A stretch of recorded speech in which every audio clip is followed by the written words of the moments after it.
quarterback comparison presented by our friends at Dunkin'. Let's take a look. Gardner Minshew, the second. Zach Wilson of the Jets. Minshew, and I do point this out again, when you look at his numbers, 20 of 25, 242, 2 touchdowns, and a rating of 133.7, 11 rushing yards. First half, he only missed one pass. He was 14 of 15, 188 yards, and 2 touchdowns in the first half. And had the Eagles continued in that manner, who knows where he would have ended up. Maybe 3 touchdowns, 4 touchdowns, and 300 yards, which is somebody's bold prediction. I don't know who that is. But Zach Wilson, 23 of 38, 226. They let him get a decent start in that first half. That's our quarterback comparison presented by Dunkin'. So here is our pick and click. This is the question that will be asked. I'm not asking it. I'm doing it for your benefit and for Seth Barrett and Ray's benefit here. I'm just saying. They tell me to ask the question. I will. Will you unplug that? Right, I'm about to hit it. Eagles should start next week or in 2 weeks as their schedule resumes after the bye. We're just playing. Jalen Hurts or Gardner Minshew the second. Go to NBC Sports Philadelphia. We're just playing. /pick and click. You know what?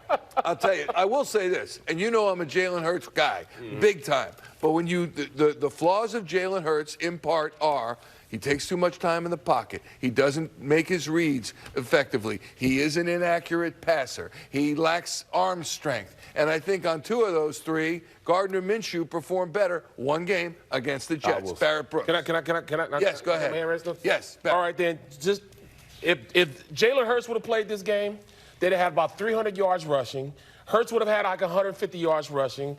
All the running backs would have had like 100 yards rushing. It'd have been over from the beginning of the game because they couldn't stop anybody in the run. I mean, it's just a different style of play. You'd have got the same results. A blowout, a total blowout. You might have had more points on the board because you'd have kept the ball longer. You know, but it's just a different style of play. That's all it is. That offensive line is the reason why they have the success that they have. If you look at it, Minshew was not running around a lot. He had time in the pocket to pick apart the defense. It's a much better game when you have those guys up front playing the way they played today. I'm just letting people know, you just can't say it's just Gardner Minshew. He just went out there with just slinging it around. Yeah. He had the opportunity to do it because the offensive line played well. They ran the ball when they wanted to run the ball. They passed when they wanted to pass. They play action. You know, it's those guys up front that we got to give, tip our hats to, as opposed to saying just Gardner Minshew. If you give Hurts the same amount of time sitting back there patting the ball and throwing down the field, he could do the same thing. It's just you giving an opportunity to a guy that wants to throw the ball. Same line, though, right? Same line. Same line, but I'm telling you, Hurts would have had about 150 yards rushing. Period, point blank. Ray, why don't you take your shot? You cherry on top, Seth. Okay, go ahead. The question is, who's the quarterback moving forward? Yeah. Well, who should be the quarterback moving forward between Gardner Minshew and Jalen Hurts? In my opinion, it's Hurts. I think supposed to do. The starter was hurt. He came in, made the plays that helped you win the game. But I think you still, look, I don't know how the organization perceives this. I really don't. I mean, the feeling that I get is that their commitment to Hurts wavers week to week. Sometimes I think that they're really all in with the kid, and then after last week, now I'm starting to think they're looking the other way. All we keep hearing is talking about Russell Wilson, which is unfair. Totally. I agree with you, but that's the reality of it. We're on the outside. They're the ones that are making the decision. This whole year was just to arrive at some kind of a conclusion of whether Jalen Hurts really is your quarterback. Is he a guy that you can commit to in the offseason and begin building the team around him with the thought that he can be the quarterback that can take you to the postseason and give you a chance to win something? Is he that guy or is he not?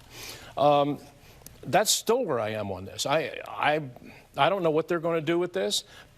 Full credit to Minshew. He came in today and did what good backup quarterbacks are supposed to do. He won you this game.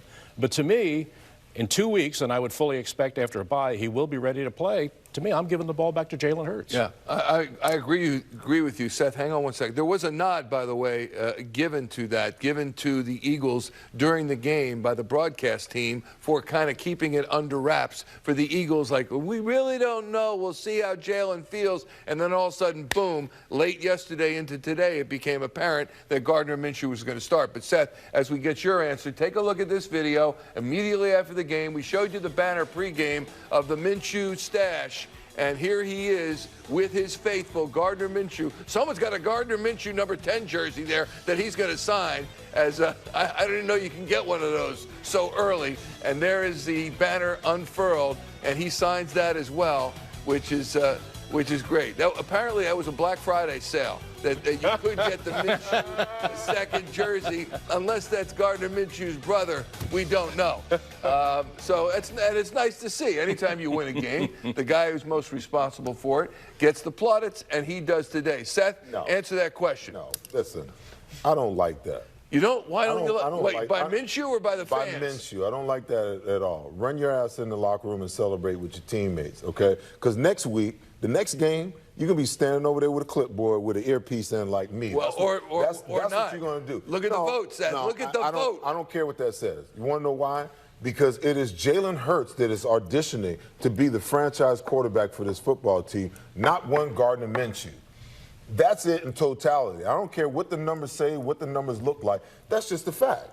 Okay? Now, if you can explain to me why it would be any other way, they got 4 games left. Okay? 4 games left in this season. You mean to tell me that they're going to roll Gardner Minshew out there the last 4 games and then go into the offseason with all this wonder about who your quarterback is going to be? Well, that wonder's there anyway, though, isn't it? Not really. There's no wonder come April what they're going to do in the draft with regard to quarterback, even if there is no quarterback in the draft. So let's talk about it. None of the 5 quarterbacks, okay, that are projected are really top 15 level quarterbacks, okay?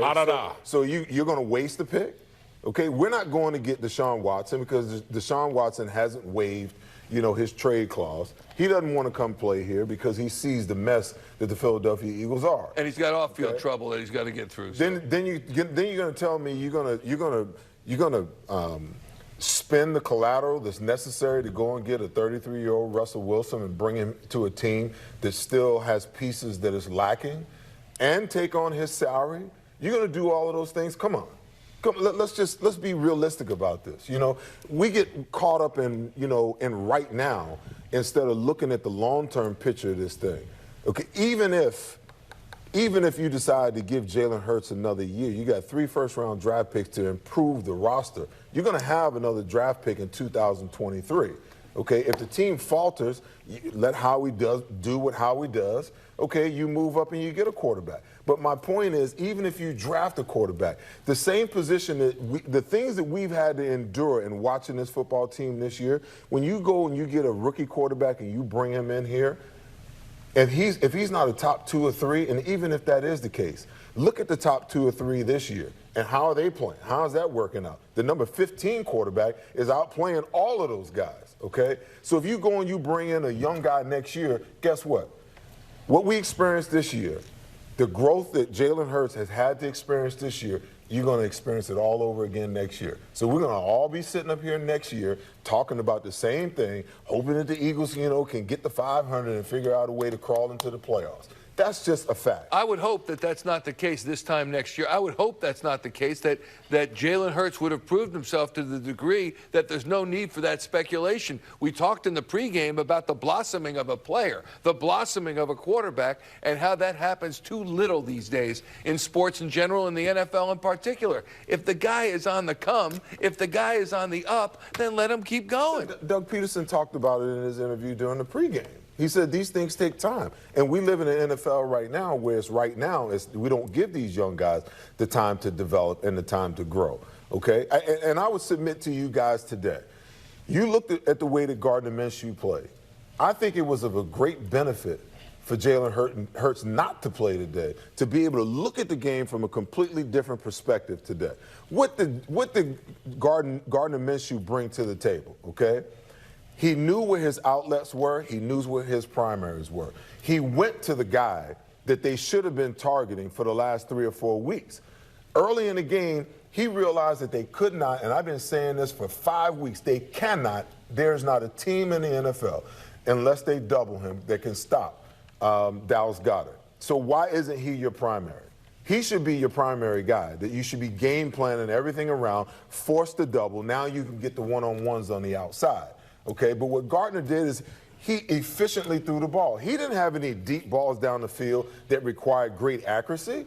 He just put the ball where it needed to be. He threw the ball to the guy that was supposed to be getting the ball early in the game, and then they ran the ball 41 times. And you want to know something? He didn't. The quarterback didn't run it 17, 18 times. Couple times. Hang on. 185 yards rushing.